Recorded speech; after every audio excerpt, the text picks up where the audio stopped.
स्वर्ग की दिव्य सभा, जहां अब ना राज्य था ना वैर, पर स्मृतियां अभी जीवित थीं। उसी प्रकाश के मध्य खड़े थे कौरवों के ज्येष्ठ दुर्योधन। तभी सामने तेजस्वी पर उद्विग्न स्वरूप प्रकट हुआ, उनका ही भाई दुशासन।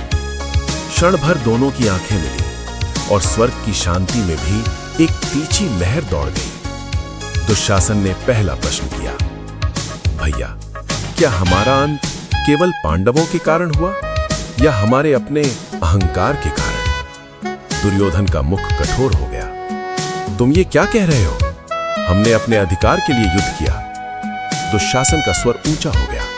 अधिकार या हट? उस द्यूत सभा में यदि हम रुक जाते, यदि हमने द्रौपदी का अपमान न किया होता, तो क्या महाभारत होता?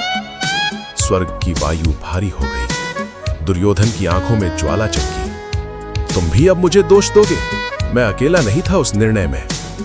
दुशासन ने दर्द भरी आवाज में कहा, पर मैं तुम्हारे पीछे चला, आंख मूंद कर। भाई होने के नाते मुझे रोकना चाहिए था, पर मैं तुम्हारी छाया बन गया।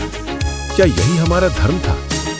दुर्योधन कुछ क्षण मौन रहे। उनके भीतर वर्षों का गर्व और अब पश्चाताप टकरा रहा था।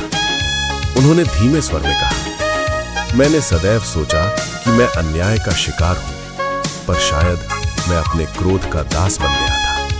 और तुमने भाई का साथ निभाया, चाहे वो मार्ग गलत ही क्यों ना हो। दुशासन की आंखें नम हो गई। भैया, स्वर्ग में आकर समझ आया कि सच्चा साथ वही होता है जो अधर्म से रोके, न कि उसे बढ़ाए। दुर्योधन का कठोर चेहरा पहली बार पिघला।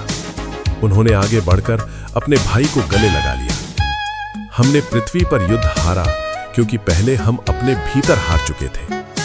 उस क्षण स्वर्ग में कोई शत्रुता नहीं थी, केवल दो भाई थे जिन्हें देर से सही पर सत्य का बोध हो चुका था। मित्रों, चैनल को सपोर्ट कीजिए और कमेंट में श्री कृष्णा जरूर लिखें।